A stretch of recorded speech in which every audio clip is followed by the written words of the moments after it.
Daniel Béliard. Je suis judoka, policier et je participe à Nutri, à l'alimentation créole. C'est vrai qu'elle est assez riche et qu'elle est assez particulière. Bon, quand on le vit au quotidien, on ne fait pas spécialement attention, mais quand on s'intéresse au problème, on se rend compte que tout le monde est concerné. Nous, on a l'habitude de manger très épicé, très sucré, et il faut essayer de faire attention un peu à ce qu'on mange, de changer un peu ses habitudes. C'est pas forcément évident, mais je pense qu'en faisant un effort avec les nouvelles générations qui arrivent, je pense que c'est largement faisable.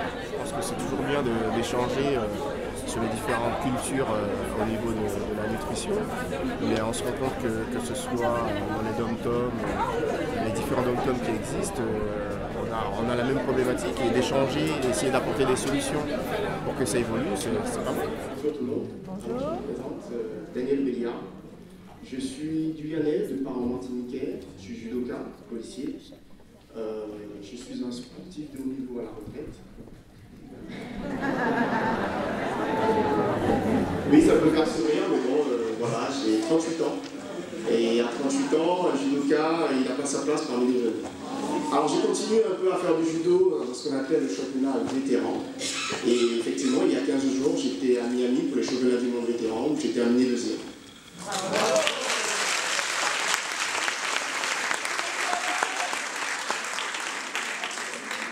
Le sport, c'est très important.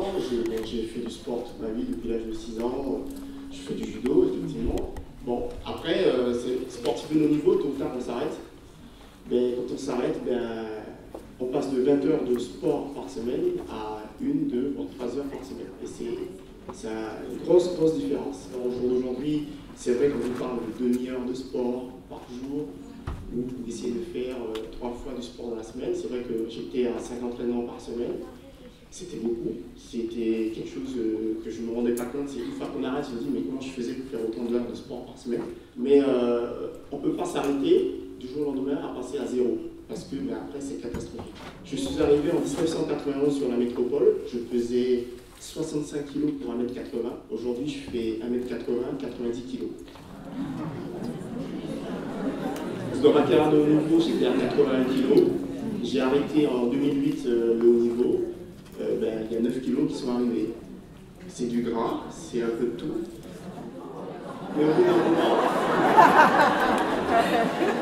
ça peut vous paraître surprenant, mais oui, je ne sais pas. Mais au bout d'un moment, on se dit, les kilos commencent à s'installer, on va aller jusqu'à combien de kilos en plus, donc il faut faire attention.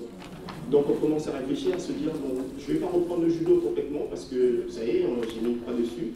Je me fais plaisir de temps en temps, je mets quand même le kimono pour m'entraîner un petit peu, transpirer. Mais à côté de ça, j'ai découvert que on peut faire autre chose. Je me suis mis à la salsa. Et je me suis mis à faire 2 fois par semaine de la salsa. En plus de ma petite heure de judo par semaine, c'était suffisant pour essayer de maintenir un certain niveau sportif. C'est quelque chose qui m'a beaucoup apporté. Je transpire dans la salsa, c'est bien. Je rencontre du monde, c'est très sympathique, c'est très convivial. Mais à côté de ça, j'ai stabilisé mon poids, mais aussi j'ai appris à manger différemment. C'est vrai qu'en tant que sportif, on fait beaucoup de régimes, parfois très contraignants.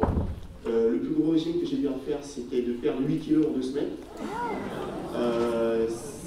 Ce sont de très mauvais régimes.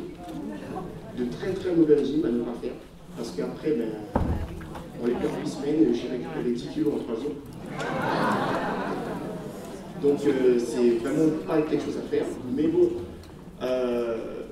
au jour d'aujourd'hui, j'essaie de faire attention quand je mange. Je mange moins, parce que c'est vrai que je fais plus sport, j'ai plus de contraintes de poids, donc je peux me faire plaisir, mais je me fais plaisir différemment, c'est-à-dire que je vais rechercher dans la qualité et chercher à découvrir de nouvelles saveurs. Alors, c'est vrai que nous les Antillais, on a tendance à manger très sucré, très épicé. Je me suis mis à la cuisine, j'aime préparer mes petits plats, mais je diminue beaucoup la quantité de sucre. Et effectivement, il y a le sel aussi, beaucoup de sel. Alors en général, quand je cuisine, je ne rajoute pas de sel. Je ne mets pas de sel dans la préparation de mes plats. C'est vraiment après une petite pincée de sel si je trouve que c'est pas salé. Mais en général, dans tout ce que l'on met, il y a déjà du sel. Donc c'est pas la peine encore de rajouter du sel. Je me suis mis aussi à l'alcool. oui. Mais on sait le bienfait de prendre un verre de vin. Il y a des effets bénéfiques. Bien sûr, le petit ponge, il paraît que l'hiver, ça tue tous les microbes. Mais il faut en abuser. Alors voilà, c'était ma petite contribution et je vous remercie.